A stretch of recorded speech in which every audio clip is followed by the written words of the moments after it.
Pendidikan di setiap jenjang termasuk sekolah menengah atas atau SMA harus dilaksanakan secara sistematis dan terprogram untuk menuju kepada tujuan pendidikan nasional.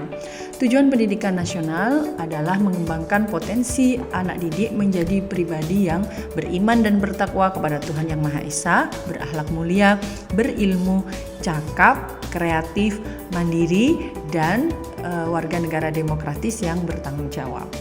Jika pemerintah telah merumuskan tujuan pendidikan nasional tersebut, maka mau tidak mau anak didik harus dididik sesuai dengan tujuan pendidikan nasional. Semua anak didik mempunyai kompetensi yang sama, maka secara adil guru mengajarkan materi dan strategi yang sama terhadap semua anak didik. Saya menyadari ada kesenjangan semangat antara anak didik saya dan anak didik yang berada di kota.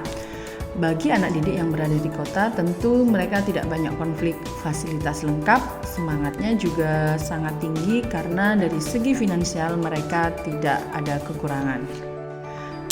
Berbeda dengan sekolah saya merasa bahwa ketika mereka tidak bersemangat, saya memakluminya karena latar belakang pendidikan dan finansial keluarga mereka.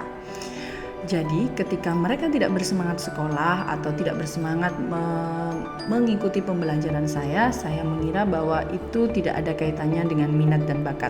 Dan semua itu saya anggap adalah problem yang dia bawa dari keluarga mereka. Sebagai pendidik, saya sudah berusaha memberikan materi, penilaian maupun nasihat yang baik.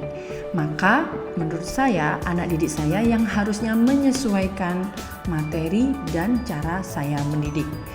Saya akan menganggap mereka adalah anak yang malas dan tidak bertanggung jawab jika mereka tidak mengumpulkan tugas yang saya berikan kepada mereka.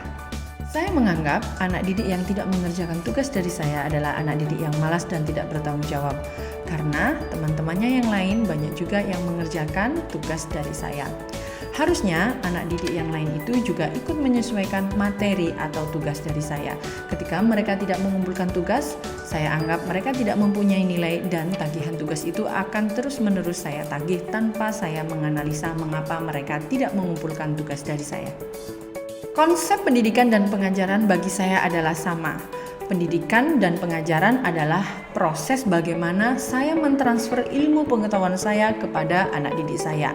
Yang penting saya sudah mentransfer ilmu pengetahuan saya kepada anak didik saya, maka itu beres, selesai.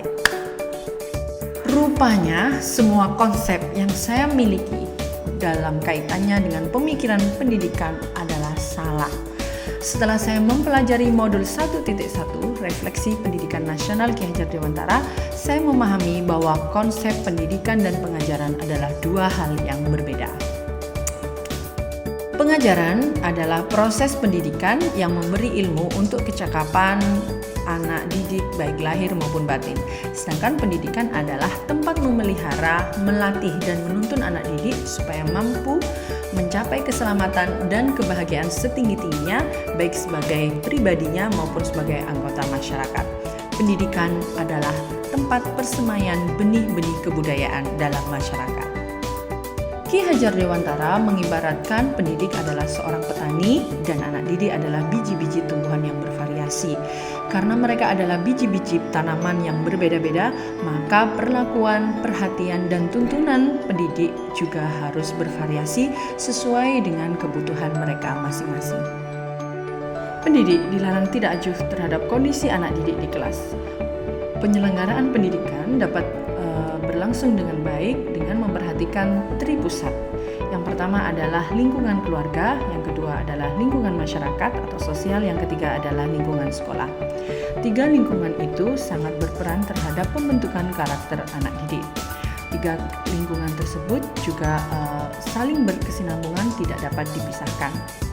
Penyelenggaraan pendidikan tidak hanya tanggung jawab pemerintah pusat, tetapi juga tanggung jawab sekolah, keluarga, maupun masyarakat. Masing-masing anak memiliki potensi yang berbeda-beda. Ada anak didik yang potensi besarnya terletak pada matematika atau sains. Ada juga anak didik yang memiliki potensi besar di bidang bahasa maupun sosial. Oleh karena itu, pendidik harus menemukan cara atau metode yang tepat untuk anak didiknya. Dengan metode yang tepat, maka mereka, pendidik, bisa memberikan tugas, remedi, atau pengayaan juga yang tepat. Setelah saya mempelajari modul 1.1 Refleksi Filosofis Pendidikan Nasional Ki Hajar Dewantara dan memahami pemikiran-pemikiran Ki Hajar Dewantara, sebagai seorang pendidik saya berusaha untuk menuntun dan melibatkan diri dalam pengembangan pendidikan anak didik saya di kelas. Saya akan memfasilitasi semua minat dan bakat mereka. Kemudian saya memperlakukan anak didik saya sesuai dengan kompetensinya. Saya tidak acuh terhadap kondisi mereka, berusaha menjadi tauladan yang memberikan semangat dan memberikan dorongan semangat kepada mereka. Demikian refleksi filosofis pendidikan nasional Ki Hajar Dewantara. Saya memperoleh banyak pengalaman dan pemahaman mengenai filosofis pendidikan Ki Hajar Dewantara. Di tangan pendidik, potensi anak didik dapat berkembang dan menjadi manusia yang merdeka.